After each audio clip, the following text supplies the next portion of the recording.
Meghan Markle is known for her manipulative and sneaky tactics. Today we're counting down the top 10 ways Meghan Markle has used her status to get her way. Starting off with number 10, we have all seen or at least heard about the 6-part Netflix docu-series Harry and Meghan. And let me tell you, the tea on these two, especially Meg, is hotter than ever. While it was back in 2020 that the couple stepped down from the throne to live a life away from their royal responsibilities to have a quiet and normal life, we can't help but question why everything they've been doing is the exact opposite of quiet. The internet has been up in flames over Meghan's behavior in the docu-series, and some even feel as if it should just be titled Meghan because of her dramatic approach to topics that some do not feel deserved a whole series, especially if they wanted a life away from the press and media. Here's an extensive list of times where Meghan simply has broken royal protocols for whatever reason. She has worn dresses of a shorter length than other royal members usually wear.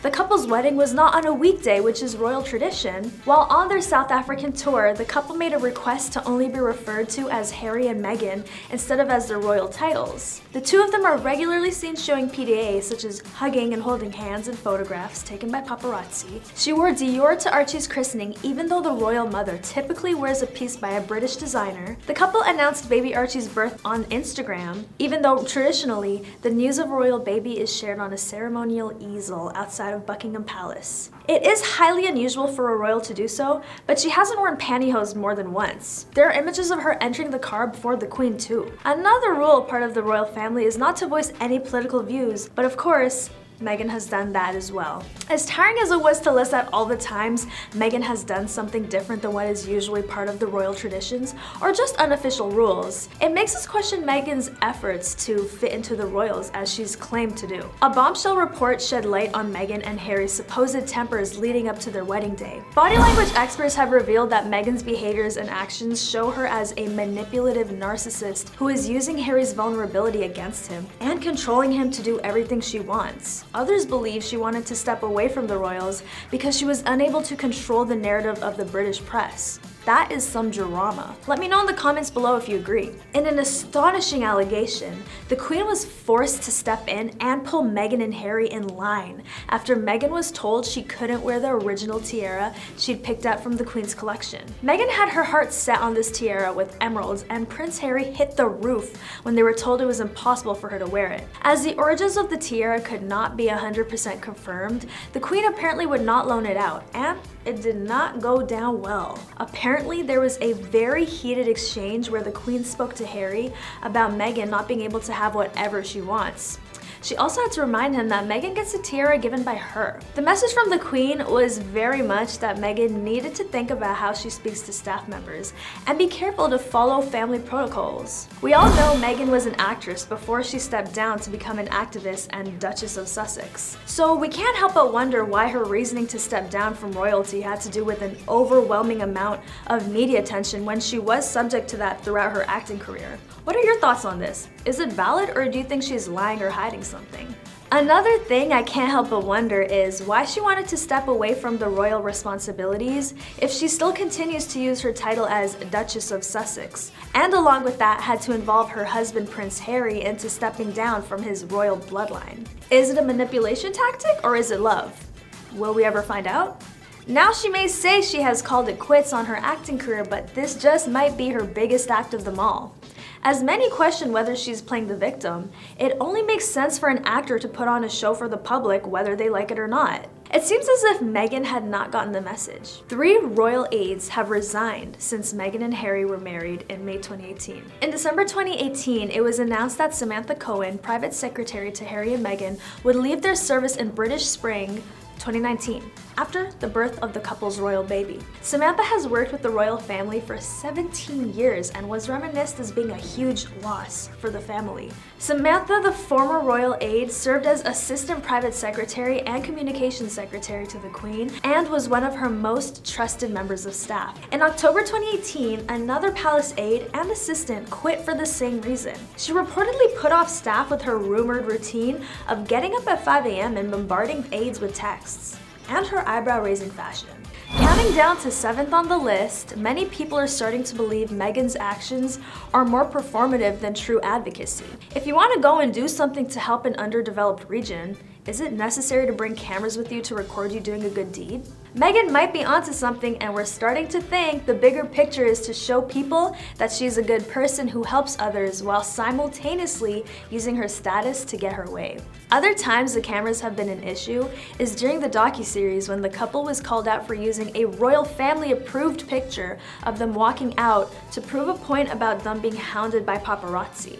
On top of all this, Harry drew a comparison between Meg and his mother, the late Princess Diana. This obviously caused outrage, with some calling the comparison disgraceful and disrespectful. But the tea is that the use of these clips has led several former royal aides to hit out at Harry and Meghan. According to The Telegraph, who say the couple did not experience any incidents of press intrusion in any way comparable to Diana. Instead, they believe the pair are unfairly equating gossip and negative press with the type of paparazzi hounding which regularly followed her. 6th on the list, Meghan mocking the royal traditions. Now, as many know, there is a scene in the series that shows Meghan doing an overly dramatic take of the royal curtsy she was to do when she met the Queen. As she's laughing it up, look over at Harry and notice his reaction. He's staring at her as if he's annoyed with her mocking something that is part of his tradition. Interesting. Seeing as he is uncomfy with the mockery, it's definitely not a good look for Meghan at all. Other than the mockery, there have been several instances where Meghan chose to do what she preferred rather than respecting the rules of the royal family. Meghan's critics would say it was presumptuous of her to think that the centuries-old monarchy would suddenly change up its operations because of a newcomer. Meghan's not known to be someone who's going to change herself just to please the people around her. There was a conversation where Meghan had to be reminded that she and Harry were not as high on the royal hierarchy as William and Kate Middleton, because Harry is only 6th in line to the throne, while William one day will become king. One of Meghan's journalist friends, Omid Scobie, also proved some suspicions people may have had about her. The observations align with views offered by other authors and royal reporters interviewed for the ITV documentary. These observations also follow reports that allege that Meghan bullied palace staff, prompting a Buckingham Palace investigation. Meghan, now living with Harry in California, has strongly denied the allegations, saying she was a victim of a smear campaign ahead of her and Harry's bombshell interview with Oprah Winfrey in March.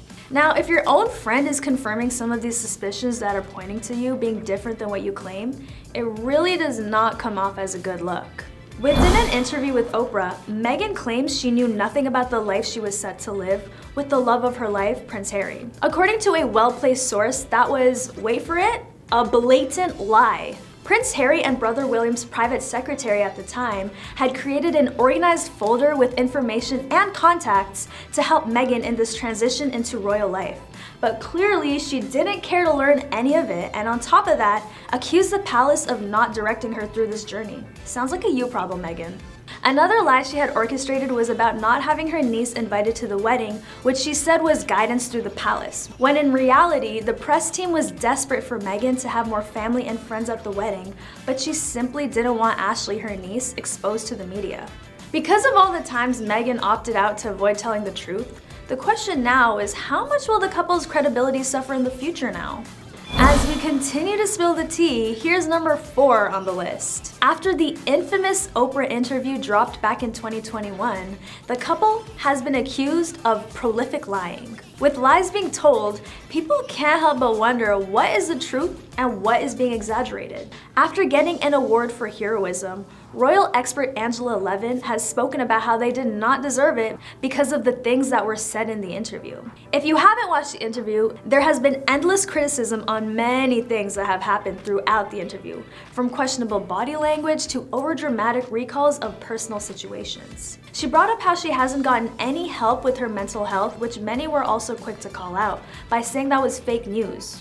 I mean, Meghan, how many times do you plan on talking about your life that you so badly want to keep private and to yourself? Third on the list is the very natural feeling for Meghan to have this status and media attention while taking it for granted. Since she, along with the rest of the world, knows that Harry has vocalized his dislike in the media attention, there are theories that Meghan is low-key eating it up.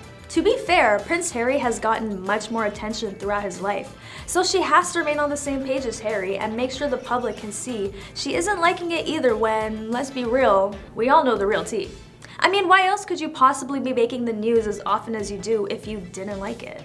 In number 2, we have the fact that Meghan is simply American. A lot of the English folk do not want to welcome her into the royal hierarchy because of her non-English blood. As funny as that is, it does make sense for the English people to continue wanting the throne to remain English. But on top of that, Meghan's actions have shown that she does feel entitled to more than she is getting because of her position in the hierarchy. Speaking of the prince, the number 1 way Meghan has used her status to get her way on the list is her relationship with Prince Harry for reasons related to status more than love. Now, although we don't 100% know about the relationship or what happens behind closed doors, the general assumptions seem to be about Meghan using her newly achieved status to try and get her way while playing the victim card. Yikes, this is getting too hot to handle now. When it comes to the Duchess of Sussex, there seems to be no boundaries. Critics have all felt enormously free to make statements about how she supposedly used her acting skills and other ways to trap Harry, and used him as a stepping stone for her own ambition of becoming rich, famous, and even someday a politician. Some believe she is just faking being in love for an ulterior motive, while others believe she ditched her whole family and made Harry split up and isolate himself from his brother Prince William and the rest of the royal family. Hold on, there's more. She's also accused of commercializing and using the royals, being an opportunist, and many more. As long as this list is, do you think these are all valid points? Now, obviously we don't know the woman at all, but the amount of negative news we can easily find on her makes us that much more curious because we want to know, how much of it is true? Is Meghan Markle milking stories for some attention? What do you think? Let me know in the comments, and don't forget to like and subscribe. That's all for today on the Royal English Tea. I'll catch you next time on The Rich Life.